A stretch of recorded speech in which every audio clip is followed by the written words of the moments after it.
अस्सलाम वालेकुम। आज की वीडियो का मौजू है फ़तह मक्का का दूसरा दिन।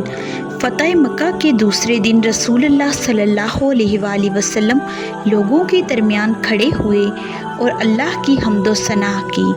फिर इरशाद फरमाया, लोगों, जिस दिन अल्लाह ने आसमान को पैदा किया उसी दिन मक्का को हरम यानी कि हुर्मत वाला शहर ठहराया। इसीलिए वो अल्लाह की हुर्मत के सबब क़यामत तक के लिए हराम है। कोई आदमी जो अल्लाह और यौम आखिरत पर ईमान रखता है उसके लिए हलाल नहीं कि उसमें खून बहाए या यहाँ का कोई दरख्त काटे। अगर कोई शख्स इस बिना पर रुखसत इख्तियार करे कि रसूलुल्लाह सल्लल्लाहु अलैहि वसल्लम ने यहाँ कताल किया तो उससे कह दो, अल्लाह ने अपने रसूल सल्लल्लाहु अलैहि वसल्लम को इजाज़त दी थी कि तुम्हें इजाज़त नहीं दी है, और मेरे लिए भी इस दिन की सिर्फ एक साथ के लिए हलाल करार दिया गया।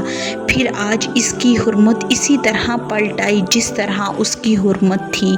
अब चाहिए कि जो हाजिर है वो गायब को ये बात पहुंचा दे।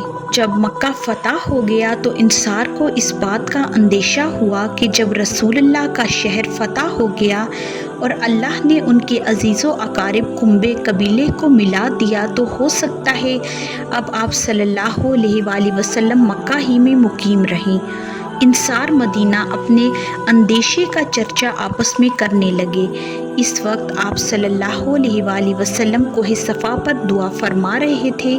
जब दुआ से फारिग हुए तो इंसार से फरमाया कि तुम लोग आपस में क्या बातें कर रहे थे।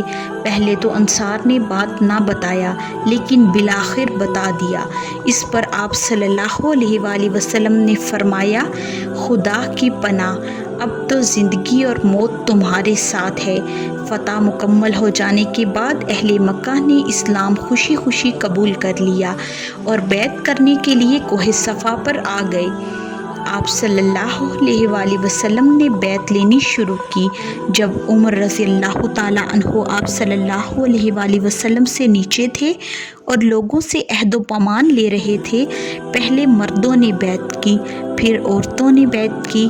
औरतों में हिंदा भी थी जो भेस बदल कर आई थी, लेकिन आप सल्लल्लाहु अलैहि वसल्लम ने पहचान लिया। हिंदा ने अपने कारनामे जो हज़रत हमज़ा रज़ियल्लाहु ताला अन्हो की लाश मुबारक के साथ अंजाम दिया था उसके लिए माफ़ी की दरख्वास्त की। आप सल्लल्लाहु अलैहि वसल्लम ने हिंदा की तरफ से अपना चेहरा फेर लिया क्योंकि आप सल्लल्लाहु अलैहि वसल्लम को अपने प्यारे चचा की याद ताज़ा हो गई, लेकिन हिंदा को आप सल्लल्लाहु अलैहि वसल्लम ने माफ़ फरमा दिया। वाज़िया रहे कि सफ़वान बिन उमिया और फ़ज़ाला बिन उमैर ने भी इस्लाम कबूल कर लिया। रसूल खुदा जनाब मोहम्मद रसूलुल्लाह सल्लल्लाहु अलैहि वसल्लम ने मक्का में 19 रोज़ क़याम फरमाया और नमाज़ कसर पढ़ते रहे। आप सल्लल्लाहु अलैहि वसल्लम ने शहर मक्का में मनादी कराई कि जो लोग मुसलमान हो चुके हैं वो सब अपने घरों में कोई बुत बाकी ना रखें बल्कि सबको तोड़ दें। चनाचा आप सल्लल्लाहु अलैहि वसल्लम के हस्बे हुक्म मुसलमानों ने बुतों को तोड़ डाला। मक्का में क़याम ही के दौरान आप सल्लल्लाहु अलैहि वसल्लम ने मक्का के गर्दो नवाह के मशहूर बुतों को तोड़ने और बुतखानों को मुनहदम करने के लिए छोटे छोटे दस्ते रवाना किए। रसूलुल्लाह सल्लल्लाहु अलैहि वसल्लम जबकि मक्का ही में थे, 25 रमज़ानुल मुबारक 8 हिजरी को खालिद बिन वलीद की सिपा सलारी में एक सरिया उज़ा के इन्हदाम के लिए रवाना फरमाया। ये बुत नखला में मौजूद था और कुरैश और सारे बनु कनाना इसकी पूजा करते थे। खालिद रज़ियल्लाहु ताला अन्हो ने नखला पहुंचकर उज़ा को पाश पाश कर दिया और उसके मंदिर मसमार करके ज़मीन के बराबर कर दिए। इसके बाद आप सल्लल्लाहु अलैहि वसल्लम ने हज़रत उमर बिन आस रज़ियल्लाहु ताला अन्हो को मक्का से 3 मील के फासले पर रोहात में बनु हज़ील का बुत सवा को तोड़ने और मसमार करने के लिए भेजा। जब उमर बिन आस रज़ियल्लाहु ताला अन्हो मंदिर के करीब पहुँचे تو اس مندر کے پجاری نے کہا کہ تم کیسے بت توڑنے پر قادر ہو سکتے ہو، تم روک دیے جاؤ گے۔ حضرت عمر رضی اللہ تعالیٰ عنہ نے کہا تم دیکھتے جاؤ، یہ کہہ کر مندر میں داخل ہوئے اور بت کو توڑ پھوڑ کر رکھ دیا۔ پجاری نے اسی وقت اسلام قبول کر لیا۔ اسی ماہ میں سعد بن زید رضی اللہ تعالیٰ عنہ کو منات کو ڈھانے کے لیے آپ صلی اللہ علیہ وآلہ وسلم نے روانہ فرمایا۔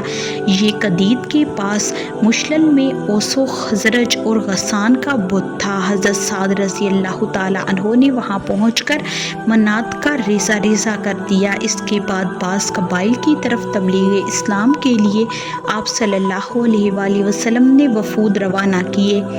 حضرت خالد بن ولید رضی اللہ تعالیٰ عنہ کو بنو خزیمہ کی طرف تبلیغ کے لیے روانہ فرمایا، لیکن اتفاقاً وہاں پر جنگ ہو گئی اور بنو خزیمہ کے چند آدمی مارے گئے۔ جب خالد رضی اللہ تعالیٰ عنہ واپس رسول اللہ صلی اللہ علیہ وآلہ وسلم کے پاس آئے اور اس کا تذکرہ کیا تو آپ صلی اللہ علیہ وآلہ وسلم نے یوں دعا کی، اے اللہ، خالد نے جو کچھ کیا میں اس سے تیری طرف برات اختیار کرتا ہوں۔ آپ صلی اللہ علیہ وآلہ وسلم نے حضرت علی رضی اللہ تعالیٰ عنہ کو بھیج کر مقتولین کی دیت اور نقصان کا معاوضہ ادا فرمایا۔ بنو خزیمہ کے معاملے میں حضرت خالد رضی اللہ تعالیٰ عنہ اور عبد الرحمن بن عوف رضی اللہ تعالیٰ عنہ کے درمیان سخت کلامی ہو گئی تھی۔ جب اس کی خبر آپ صلی اللہ علیہ وآلہ وسلم کو ہوئی تو آپ صلی اللہ علیہ وآلہ وسلم نے فرمایا، خالد ٹھہر جاؤ، میرے رفقا کو کچھ کہنے سے باز رہو۔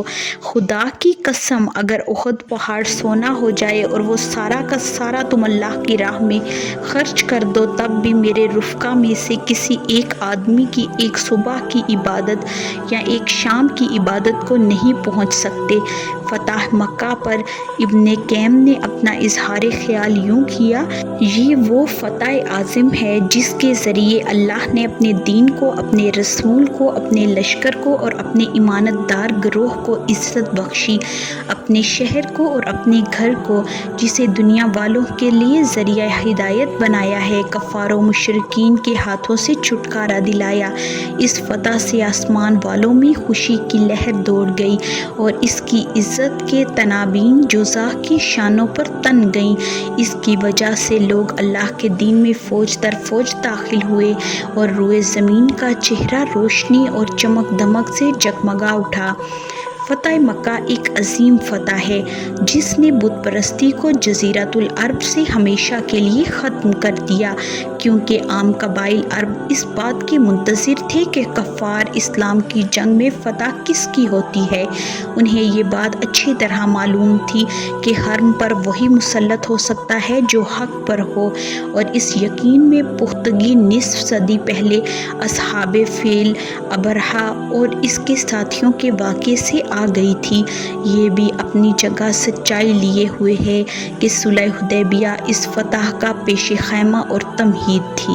کل کی ویڈیو میں ہم غزوہ حنین کے بارے میں بات کریں گے۔ ویڈیو کو اینڈ تک دیکھنے کا بہت شکریہ۔ اگر آپ کو آج کی ویڈیو پسند آئی ہو تو لائک، شیئر، کمنٹ اور سبسکرائب ضرور کریں اور گھنٹی کے نشان کو دبائیں تاکہ آپ کو آنے والی ویڈیوز کی نوٹیفیکیشن بر وقت ملیں۔